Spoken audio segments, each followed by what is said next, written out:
Era octubre de 2003.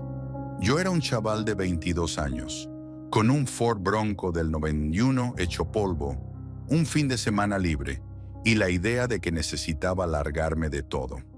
Bueno, total, que cogí el coche y me fui a los Arces Perdidos, con la intención de hacer algo de senderismo yo solo y despejarme. El sendero estaba lleno de domingueros, así que me salí del camino y me metí entre los helechos y la hojarasca, hasta que encontré una hondonada blandita, cubierta por una capa gruesa de agujas de pino caídas. Parecía un colchón. Vamos, que me pareció el sitio perfecto, ¿sabes? No me di cuenta, al cerrar la cremallera de la tienda, de que acababa de instalarme sobre un nido de serpientes de cascabel, y de que, unas horas después, estaría peleando por seguir vivo. Pero en aquel momento no era más que un chaval cansado. Monté la tienda al anochecer, hervía agua en mi hornillo de alcohol desnaturalizado y me preparé un vaso de fideos instantáneos. Tenía incluso un refresco caliente que había dejado todo el día en el salpicadero. Me senté allí, dándole sorbos, escuchando cómo el bosque se aquietaba. El aire olía limpio, a pino y a tierra seca. De vez en cuando se levantaba una brisa y las hojas rozaban la tienda. Recuerdo que pensé, solo es el viento entre las hojas secas. ¡Qué paz! Me metí en el saco de dormir, subí la cremallera y cerré los ojos. Ese susurro me acompañó mientras me dormía. Constante, seco, casi como un roce que corría justo debajo del suelo. Ni se me pasó por la cabeza otra cosa. No tenía ni idea de que algo bajo tierra se movía lentamente, despertándose. Me quedé frito, con el sonido de las hojas cubriéndolo todo como una manta. Un pinchazo al rojo vivo en la pantorrilla derecha me arrancó del sueño. A ver, yo he tenido calambres musculares, pero esto era otra cosa. Como una aguja caliente clavada directamente en el hueso. Jadeé, me agarré la pierna y durante un segundo mi cerebro atontado me dijo: es solo un calambre. Tranquilo, estás bien. Entonces lo oí, un cascabeleo seco, zumbante, a centímetros de mis pies. Me quedé de piedra. ¿Conoces ese sonido? El que cada parte de tu cuerpo reconoce antes de que el cerebro lo procese. Busqué a tientas mi linterna Maglite. La encendí y vi el cuerpo grueso de una serpiente de cascabel, diamante occidental, deslizándose desde debajo de mi esterilla. Atravesó la solapa de la tienda y desapareció en la oscuridad. Bajé las de luz hacia la pierna y allí estaban, 2 puntos sangrantes justo encima del tobillo. Agarré mi Nokia 3310. Con las manos tan temblorosas que apenas podía pulsar las teclas. Sin cobertura, por supuesto. No llevaba botiquín, solo el bote de alcohol isopropílico del hornillo. Ni kit antiofídico, ni vendas, nada. No quería creérmelo. Quizá era una mordedura seca, sin veneno. Podía ser inofensiva, ¿no? Solo mi cabeza empeorándolo todo. Pero el ardor empezó a subirme por la pantorrilla como ácido. Y el cascabeleo seguía resonando en mi cráneo, aunque la serpiente ya no estuviera. Estaba solo, a kilómetros monte adentro, y la pierna me ardía. Así que pensé que era mi única oportunidad. Me vino el fogonazo de una vieja película de John Wayne que mi abuelo me obligaba a ver. Un vaquero que se abre a cuchillo la mordedura de serpiente y succiona el veneno. Vamos. ¿Qué otra cosa podía hacer? Desplegué la navaja de bolsillo y la hoja atrapó el haz de la linterna. Aún me temblaban las manos. Apreté los dientes y me hice un corte en forma de cruz, justo sobre las marcas de los colmillos. El grito que solté lo ahogué contra el saco de dormir. Luego pegué la boca a la herida y succioné. La sangre sabía metálica, fuerte. La escupía en el suelo de la tienda. Una y otra vez. Me repetía, esto funciona, lo vi en la tele. Solo tengo que sacar el veneno y ya está. Después vino el alcohol. Desenrosqué el bote y lo vertí directamente sobre el tajo abierto. El dolor no tiene palabras, frío y caliente al mismo tiempo, como si me estuvieran despellejando la pierna. Rasgué tiras de mi camiseta, vendé la herida todo lo fuerte que aguanté y miré el reloj. Calculé que me quedaban unas 2 horas antes de que no me quedara nada. Agarré la linterna, encontré una rama retorcida a modo de muleta y abrí la cremallera de la tienda. Fuera, el bosque era una pared negra, pero el dolor era lo único que me mantenía despierto. Di un paso hacia la oscuridad y las hojas secas crujieron bajo los pies como huesecillos. Cada paso convertía el camino en un túnel de sufrimiento de 10 kilómetros. La pantorrilla se me había hinchado tanto que presionaba las tiras de camiseta, y cada vez que apoyaba peso en la pierna, un rayo me subía hasta la cadera. El haz de la linterna daba sacudidas salvajes, iluminando raíces retorcidas y sombras que se enroscaban como serpientes a punto de atacar. Las veía sin parar. El corazón me daba un vuelco, me quedaba paralizado y, al fijar el haz, solo era una rama, solo una piedra. Entonces oí algo a mi izquierda. Quiero decir, cuando estás ahí solo en la oscuridad, cualquier ruido es una amenaza, ¿sabes? Un roce entre los arbustos, hojas secas moviéndose. Me paré en seco, agarrando la muleta hasta que me dolieron los nudillos. Eso es un armadillo, no una serpiente, no otra. Sigue andando. Lo dije en voz alta, y mi propia voz sonó fina y pequeña bajo todos aquellos árboles. Me puse a contar pasos. 1, 2, 3, 17, 40 y pico. Luego perdía la cuenta. El cerebro se me iba por las ramas. Me hablaba a mí mismo como un loco. Venga, sigue. Te van a encontrar. No viene nadie. Vamos. Me caí una vez, fuerte, y me rasgué los vaqueros con una piedra afilada, desollándome las palmas de las manos. Me levanté. No me quedaba otra. Las pisadas crujían sobre tierra seca y luego chapoteaban al pisar una hondonada, con olor a barro húmedo subiendo desde el fondo de un arroyo seco. Seguí adelante, boqueando, y justo detrás de mí el roce volvió a sonar, más cerca esta vez, como si algo siguiera mis pasos. No me giré. El tiempo empezó a descomponerse. Parpadeaba y de repente me encontraba 50 metros más abajo, sin recordar haber caminado. Una vez miré el reloj y marcaba las 4:10 de la madrugada. Noche cerrada, sin rastro de amanecer. La siguiente vez que miré eran las 4:11, y no sabía si había pasado 1 hora o solo ese minuto. Supongo que estaba perdiendo la cabeza.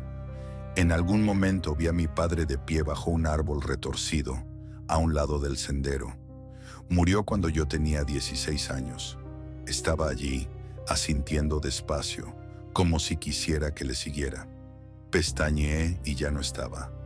Después apareció un ciervo en el haz de luz, me miró fijamente y se disolvió en sombra delante de mis narices.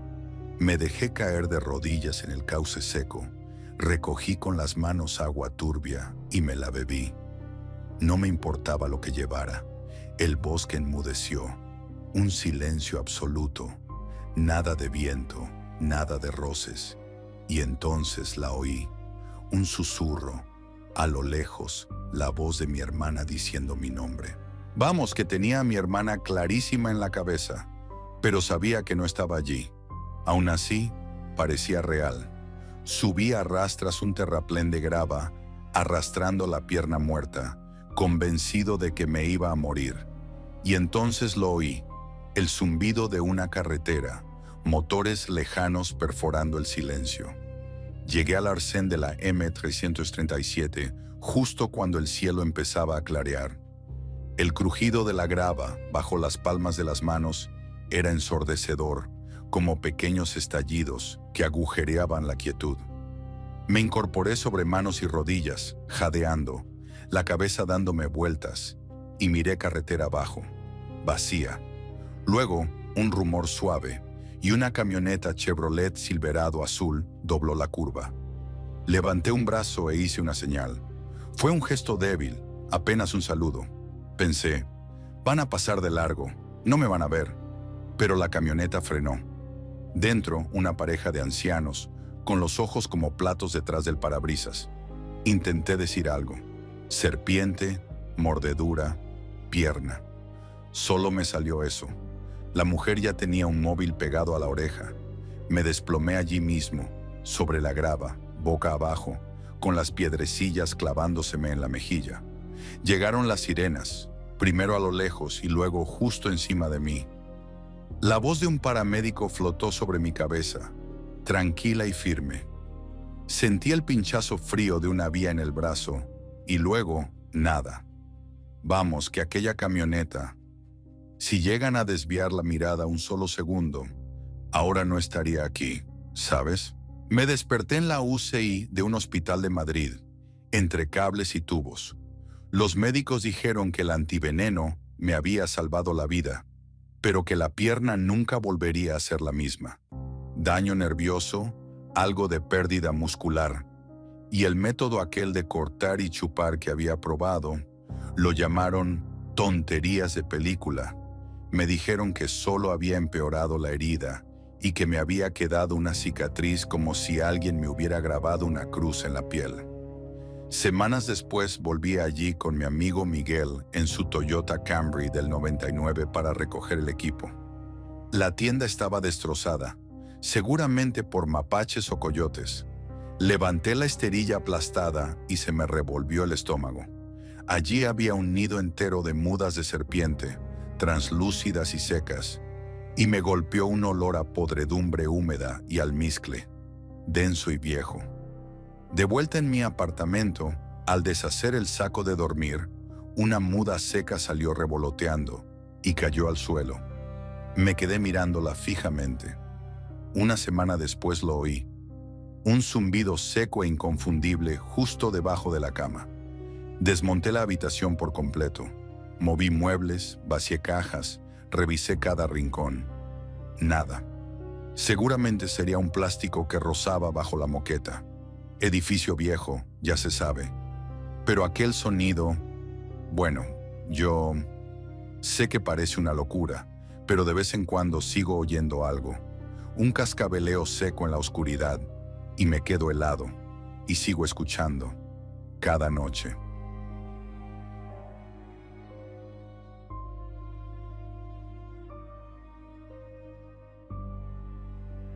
Así que, allá por 2008, solía hacer estos viajes yo solo al medio de la nada.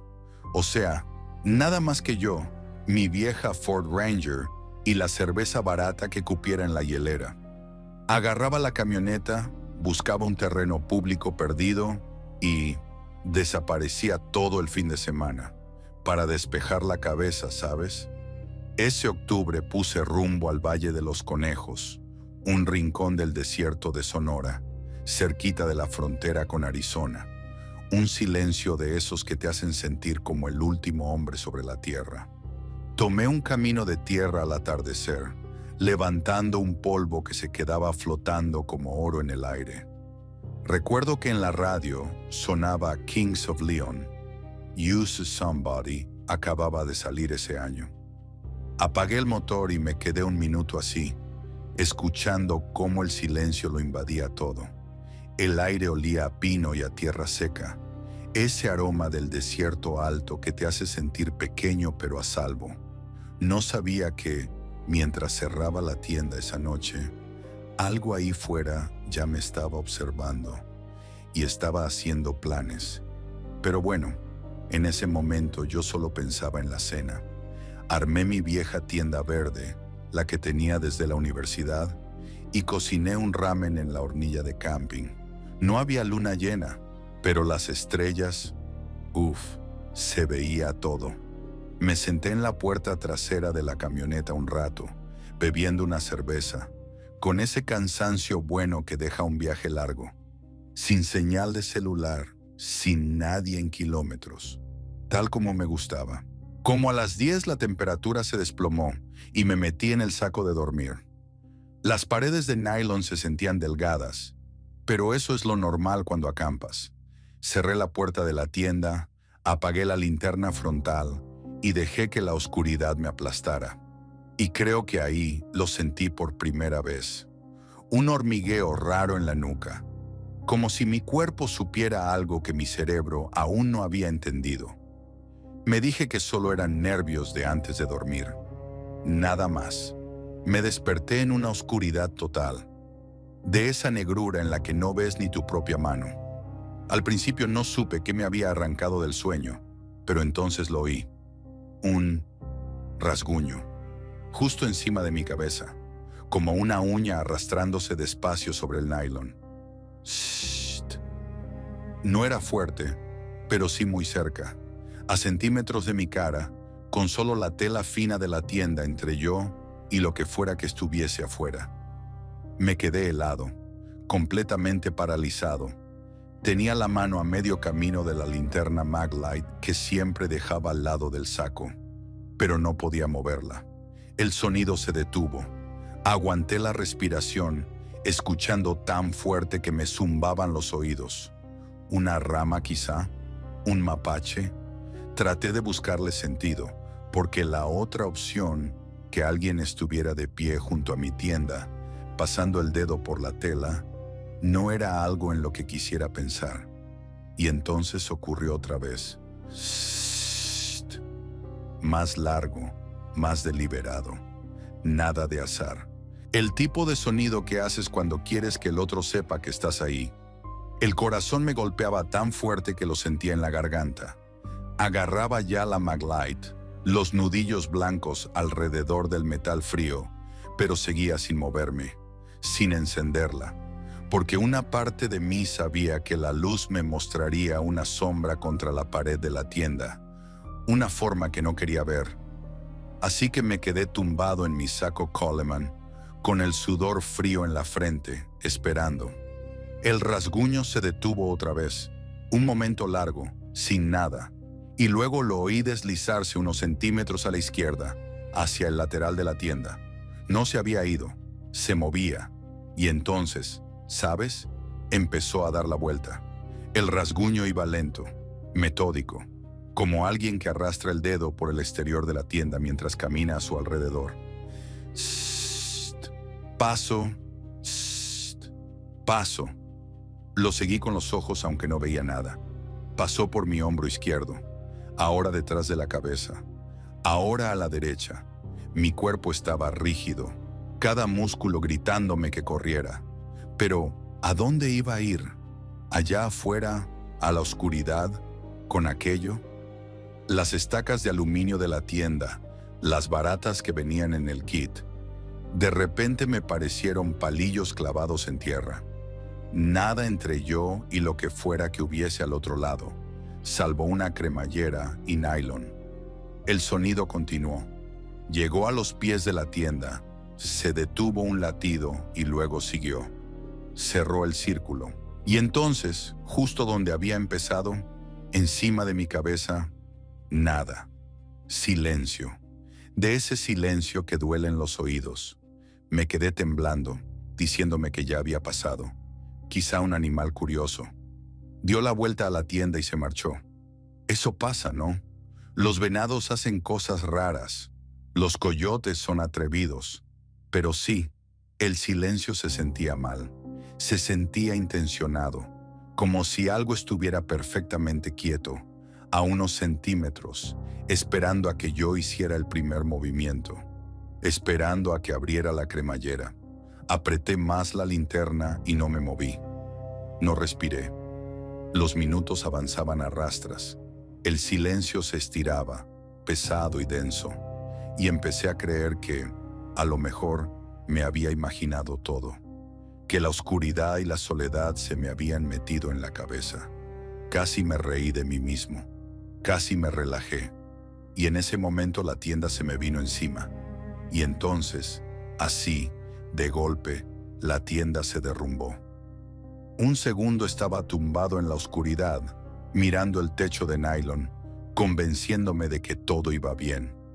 Al siguiente oí un chasquido seco, como una goma al reventar, pero más duro, más cruel. Luego otro chasquido y otro. Las estacas de aluminio estaban siendo arrancadas del suelo, una a una. Y antes de que mi cerebro procesara lo que pasaba, la tienda entera se me dobló encima. La tela me cayó pesada, apretando la cara, el pecho, envolviéndome como una bolsa de cadáver. No veía, no podía respirar bien. El nylon se me pegaba a la boca, húmedo y asfixiante. Entré en pánico, de verdad, un pánico animal. Me sacudí, buscando la cremallera a tientas, pero la puerta estaba doblada en algún sitio que no alcanzaba.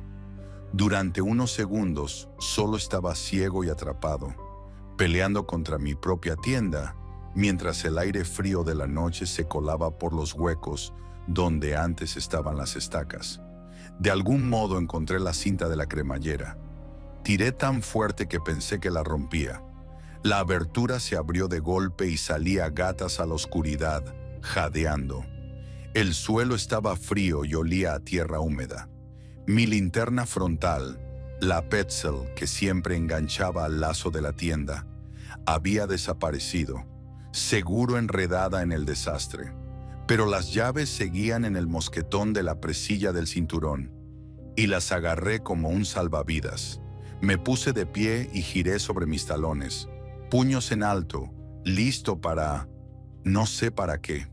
No había nadie, solo las siluetas negras de los arbustos de junípero y las estrellas mirando desde arriba, frías e indiferentes. El silencio era absoluto, ni un paso, ni una respiración. Quienquiera que hubiera arrancado aquellas estacas ya se había ido, o seguía observando. Mi camioneta estaba a unos 30 metros, apenas una sombra más oscura contra el cielo. No pensé, simplemente corrí. Corrí, sin más. Las botas golpeaban la tierra y cada paso sonaba como un disparo en aquella quietud. No miré atrás, no podía. Llegué a la Ford Ranger, abrí la puerta de un tirón y me metí dentro. Las llaves en el mosquetón sonaban a locas mientras intentaba meterlas en el contacto. Me temblaban tanto las manos que casi las suelto 2 veces. Pero antes de arrancar el motor, metí la mano detrás del asiento. Ahí estaba la vieja escopeta Remington, fría y sólida. La agarré, amartillé la corredera con un golpe seco, ese clac metálico que normalmente te hace sentir poderoso, y eché los seguros de las puertas. Todos. Los revisé 2 veces. No iba a moverme de ahí. Esa noche no. Me quedé sentado al volante, la escopeta sobre las piernas, un dedo apoyado en el guardamonte. En el portavasos estaba mi termo, con el café helado desde el viaje, pero no bebí, solo escuchaba. Las ventanillas estaban subidas, y afuera el silencio se sentía todavía más pesado que antes. El tipo de silencio que aprieta contra el cristal como una respiración contenida. Y entonces, a lo lejos, quizá en dirección al campamento, oí algo. Un crujido de grava, uno solo. Luego una pausa. Luego otro crujido, más suave. Me dije que era un animal, un venado o un coyote husmeando entre los restos de la tienda. Quizá el eco contra las paredes del cañón lo hacía sonar más cerca. Esas cosas pasan, ¿no? Lo lees por ahí. Pero después oí lo que parecía una risa, débil, distante, o tal vez solo era el viento silbando entre los juníperos. No sabría decirlo. Me quedé inmóvil, los ojos forzando la oscuridad, el cañón de la escopeta apuntando al suelo, pero listo. No dormí. Solo miré la negrura más allá del parabrisas, esperando la primera luz gris. Pasaron horas, y no moví un músculo. El sol salió lento y pálido, desangrando claridad sobre el desierto. Esperé hasta que fue completamente de día, hasta que desaparecieron las sombras, antes de tocar siquiera la manilla de la puerta. La Remington seguía en mi mano derecha, ya pesada y tibia de tanto agarrarla. Salí al aire frío de la mañana y lo primero que olí fue tierra húmeda y algo más, algo rancio y acre. Caminé de vuelta al campamento, cada paso deliberado, los ojos barriéndolo todo. La tienda era un montón verde arrugado en el suelo, como un animal muerto. La hornilla estaba volcada, la mochila a unos metros, medio abierta. Pero fue el suelo lo que me detuvo en seco. Huellas, pisadas de bota, decenas de ellas, rodeaban la tienda en círculos cerrados, superponiéndose, cruzándose, como si un grupo de gente hubiera estado merodeando durante horas. Algunas eran profundas y claras, otras solo manchas en el polvo, pero todas estaban alrededor del campamento, dando vueltas y más vueltas. Y justo donde había estado mi cabeza dentro de la tienda, había una botella de cerveza vacía, una Miller High Life y una colilla aplastada, Marlboro rojo. Alrededor todavía flotaba un olor a humo rancio. Me quedé mirando. Mi cerebro intentaba que no fuera real. Quizá esas cosas ya estaban ahí antes de que yo llegara y no las había visto en la oscuridad. Quizá el viento las arrastró desde otro campamento. Quizá, pero las huellas eran frescas. La tierra alrededor de la botella estaba intacta, salvo por aquellas pisadas. Y yo sabía, ahí de pie, mientras el calor empezaba a apretar, que no había estado solo ni un segundo aquella noche. Alguien se había plantado justo sobre mi cabeza, bebiendo una cerveza, fumando un cigarro, viéndome dormir. Pero sí, las vi y simplemente lo supe. Tiré todo a la caja de la camioneta, sin doblar la tienda, sin guardar la hornilla. Lo agarré a brazadas y lo lancé dentro como si estuviera contaminado. No miré atrás mientras salía del Valle de los Conejos. Ni siquiera revisé el espejo retrovisor hasta que llegué a la carretera. En casa el silencio era distinto. Demasiado silencio, supongo. Entraba en las habitaciones y olvidaba a qué iba.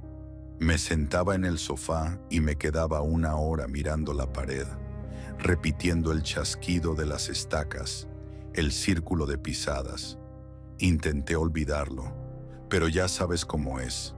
No lo olvidas. Solo intentas archivarlo en algún sitio donde no puedas alcanzarlo.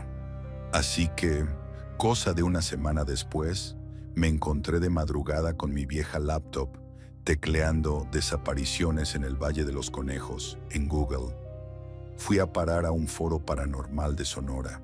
La gente hablaba de lo de siempre, fantasmas, ovnis, pero había hilos sobre el Valle de los Conejos, historias de vigilantes en la zona, excursionistas que desaparecían, campistas que oían rasguños en las tiendas. Un tipo escribió que había encontrado pisadas en círculo alrededor de su saco de dormir, igual que las mías, y que a él tampoco le creía nadie. Leí esas publicaciones hasta que salió el sol, sintiéndome enfermo y helado. Pero me dije que ya había pasado. Estaba a 200 kilómetros de distancia. Nada podía seguirte tan lejos. Un mes después, me desperté a las 3 de la mañana con un sonido que reconocí. Una uña arrastrándose lenta sobre el cristal. La ventana de mi cuarto. El mismo ritmo. La misma lentitud deliberada y burlona. Me quedé tumbado en mi propia cama, en mi propia casa, escuchando cómo algo rodeaba el exterior de mi hogar, rascando con el dedo los vidrios. Quizá era una rama, quizá el viento. Eso me dije. Así que, bueno, ese es el tema, ¿sabes? Puedes irte del Valle de los Conejos, pero la sensación de que te observan, esa se queda. Se apoya contra el cristal por las noches, esperando. Y un día quizá no se limitará a arañar. Encontrará la forma de entrar.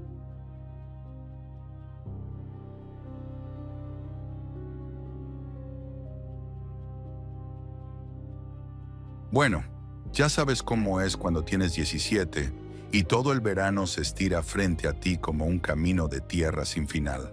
Así estábamos nosotros en julio de 2006. 4 amigos, la vieja camioneta GMC Sierra de mi papá y una nevera llena de refrescos baratos en la parte de atrás.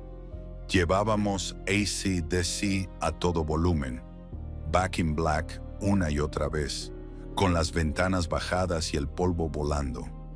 Recuerdo que Carlos iba tamborileando en el salpicadero y Mateo intentaba encender un cigarro mientras el viento se lo apagaba cada 2 segundos.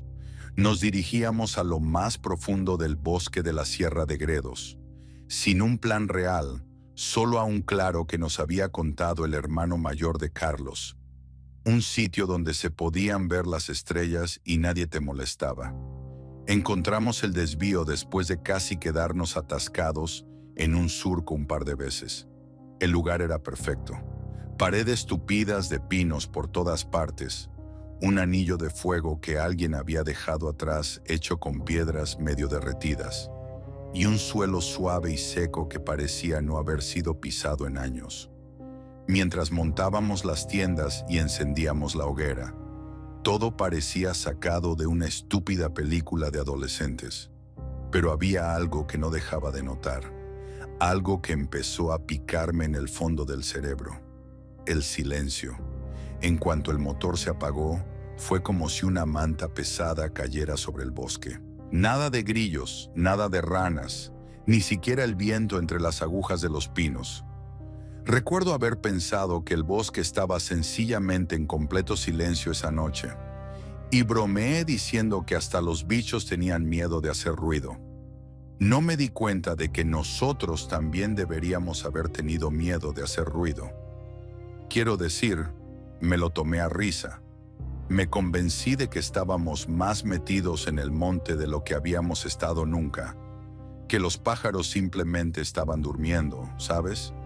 Preparamos s'mores hasta que el chocolate se nos hizo una masa pegajosa en los dedos, y traté de ignorar una presión rara en los oídos. A medianoche ya nos habíamos metido todos en las tiendas. Carlos se encerró en su tienda individual junto a la línea de árboles.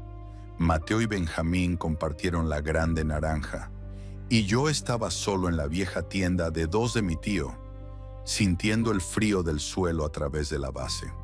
El fuego se redujo a grietas anaranjadas y luego nada. Solo oscuridad, solo ese silencio, esperando. Me desperté de golpe, como si alguien hubiera accionado un interruptor. La vejiga me dolía de tanto refresco, pero no fue eso lo que me dejó helado en el sitio. El frío había calado hondo y mi aliento salía en pequeñas bocanadas blancas. Busqué a tientas el reloj. La luz verde marcaba las 2:03 de la madrugada. Todavía estaba medio dormido, así que cuando lo oí por primera vez, traté de meterlo en alguna caja racional. Ya sabes, el suelo asentándose, tal vez una rama cayendo. Pero no paró. Era un sonido rítmico, húmedo, como de algo que desgarraba la tierra justo al otro lado de la lona. Tierra húmeda siendo removida. Y luego, algo pesado resopló. Quiero decir, un bufido profundo y húmedo, tan cerca que prácticamente pude sentir la vibración a través del suelo de la tienda. También recuerdo el olor, una mezcla de tierra removida y algo orgánico pudriéndose en la oscuridad. Me quedé completamente quieto, con la mano sobre la boca. A través de la pared de la tienda, oí un roce en la grande naranja, y luego la voz de Mateo, apenas un susurro, preguntando qué demonios era eso. No podía responder. El ruido de escarbar se detuvo. El silencio que vino después fue peor, porque ahora sabía que aquello nos estaba escuchando. Podía imaginarlo, fuera lo que fuera, alzando su enorme cabeza y tensando los hombros. Susurré de vuelta, por decir algo, que probablemente era un mapache hurgando en nuestra basura. Mateo siseó que sonaba demasiado pesado para un mapache, y el murmullo somnoliento de Benjamín sugirió que era un venado lamiendo sales del suelo. Cosas normales, vida salvaje. Pero entonces la respiración pesada empezó de nuevo, justo al lado de mi cabeza, y distinguí claramente el sonido de una pezuña raspando una piedra. Supongo que en ese momento las explicaciones racionales empezaron a sonar a mentiras que nos contábamos a nosotros mismos. No podía moverme.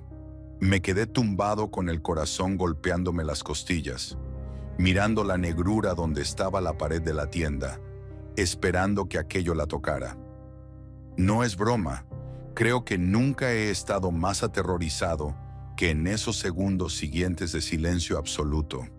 Y entonces, la voz de Carlos cortó la oscuridad desde su tienda junto a los árboles.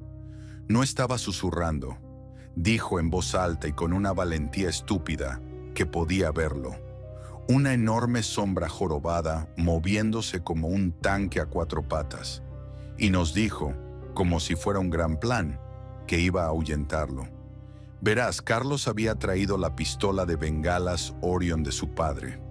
Un arma del calibre 12 que dispara bolas de fuego rojas con un chillido espantoso. Siempre tenía que ser el duro, ¿sabes? Le sisé. Quiero decir, literalmente le supliqué a través de las paredes de nylon que no lo hiciera. Dije que nos quedáramos quietos y esperáramos a que se fuera. Pero Carlos solo soltó una risita por lo bajo. Argumentó que los osos se asustan con los ruidos fuertes y el fuego, y que, fuera lo que fuera ese cerdo gigante, también se asustaría. Así que era el mismo principio, probablemente. Esa era su lógica. Y entonces, antes de que nadie pudiera discutir, oí el sonido metálico y prolongado de la cremallera de su tienda al abrirse. En el momento en que la cremallera se abrió, el sonido de escarbar se detuvo en seco. Oí las pisadas de Carlos sobre las agujas secas de pino. 2 crujidos fuertes. Luego, fush pop. La noche estalló en una luz roja infernal, parpadeando a través de la tela de mi tienda. El olor a pólvora quemada, acre y metálico, me entró por la nariz. Abrí la solapa de mi tienda de un tirón justo a tiempo de ver el mundo en un monócromo carmesí. Carlos estaba a 5 metros de la cosa. La bengala trazaba un arco alto como un fuego artificial demoníaco. Y durante un segundo helado, lo vi con claridad. Un enorme cerdo de cerdas tiesas, hecho de músculo y sombra, con colmillos que se curvaban hacia arriba, como ganchos de hueso sucio. Su ojo, atrapado en la luz roja de muerte, no tenía nada de miedo. Estaba furioso. Y entonces, como un idiota, Carlos gritó, intentando hacerse más grande. La bengala se apagó en algún lugar de las copas de los árboles, devolviéndonos a la tinta negra, y oí el chillido de rabia más estremecedor y agudo brotar del lugar donde estaba la sombra. Supe justo en ese momento, en la oscuridad, que el animal no estaba huyendo, estaba agachando la cabeza. Fue tan rápido que no sé si puedo describirlo bien. Es decir, la bengala se extinguió, la luz roja simplemente murió, y quedamos sumergidos de nuevo en esa oscuridad densa y total. Mis ojos no se habían adaptado en absoluto. Oí el crujido de ramas secas bajo sus patas, toda una alfombra de ellas partiéndose como huesos cuando la bestia cambió el peso. Y luego llegó el olor, algo agrio y salvaje, como un establo que nunca se había limpiado, mezclado con un almizcle vivo y caliente. Supe que estaba embistiendo antes de verlo, porque el suelo empezó a retumbar. Lo que quiero decir es que Carlos seguía allí de pie, su silueta apenas una mancha de un negro más claro contra los árboles. Creo que le oí respirar, una inspiración aguda, y pensé, quizás solo amague, quizás se calme y salga corriendo. Estúpido. Ese pensamiento duró medio segundo. El cerdo gritó. Nunca he oído nada igual, un chillido alto y desgarrador de rabia pura que te atravesaba el cráneo. Y entonces la masa se materializó, esa sombra baja con forma de roca, lanzándose hacia Carlos como un tren de carga. Hubo un golpe sordo y mojado que sentí en el pecho. Carlos no gritó, el aire simplemente salió de él de golpe. Su silueta se dobló hacia atrás, se desplomó contra la tierra como si le hubieran cortado los hilos. El walkie-talkie Motorola que llevaba en el cinturón soltó una breve ráfaga de estática, un siseo inútil, y luego la bestia se le echó encima. Me arrastré hacia atrás dentro de la tienda, congelado, mientras los sonidos de tela rasgándose y resoplidos ásperos llenaban el claro. La oscuridad era total, pero podía imaginarme los colmillos escarbando, las pezuñas pisoteando. Y entonces, así de repente, mi cerebro se puso al día y empecé a gritarles a los otros que hicieran algo. No recuerdo haber tomado la decisión de moverme. Simplemente me encontré de pie, descalzo sobre la tierra fría, con la mano cerrándose sobre lo primero que toqué. Una rama gruesa de nogal que habíamos juntado antes para la hoguera. Mateo y Benjamín ya estaban gritando. Las voces se les quebraban en alaridos crudos y agudos. Ya sabes, el sonido que haces cuando se te viene el mundo abajo. No teníamos armas. En serio, solo palos y un par de piedras del fogón. Pensábamos que podíamos asustarlo con el número. Somos humanos, la cima de la cadena alimenticia. No, completamente ajenos a la realidad. Me abalancé hacia adelante y descargué la rama sobre el lomo del cerdo. Fue como golpear un costillar de res envuelto en papel de lija. El impacto me subió por los brazos, un chasquido sordo, y la bestia ni siquiera se inmutó. El olor me golpeó entonces, una ola de podredumbre de su boca abierta, el aliento caliente de algo que hurga entre cosas muertas. Estaba completamente concentrado en Carlos. Carlos era un desastre en el suelo, tratando de hacerse un ovillo, y el cerdo lo trabajaba con el hocico, intentando meterlo debajo, voltearlo y cornearlo. Mateo lanzó una piedra del tamaño de una pelota de béisbol que rebotó en su hombro. Benjamín le dio una patada en el costado, gritando a pleno pulmón. Vi chispas salir de la hoguera apagada cuando alguien agarró un leño medio quemado y lo blandió. Durante todo ese tiempo, el cerdo mantuvo ese ritmo bajo de gruñidos, empujando, desgarrando. Vi los vaqueros de Carlos rasgarse de la rodilla a la cadera, una herida oscura brotando y las hojas debajo de él volviéndose viscosas y negras. Ver la sangre nos transformó, convirtió nuestro pánico en una rabia desesperada y torpe. Seguimos golpeando, golpeando, golpeando. Supongo que alcanzamos una especie de límite, porque de repente el cerdo se detuvo. Mateo acababa de acertarle con otra piedra, justo en la parte plana del hocico, un golpe húmedo que nunca voy a borrar de mi mente. La bestia levantó la cabeza y, por primera vez, nos miró. Vi el ojillo porcino captar el haz de mi linterna Maglite, que se había caído al suelo y proyectaba esa luz tenue y rojiza a través de una mancha de sangre en el lente. Esa linterna, empapada en la sangre de Carlos, era lo único con lo que podíamos ver. El cerdo resopló un rocío de niebla rosada y luego hizo una pequeña finta de embestida hacia Benjamín. Benjamín cayó hacia atrás, gritando, y la bestia simplemente se detuvo otra vez.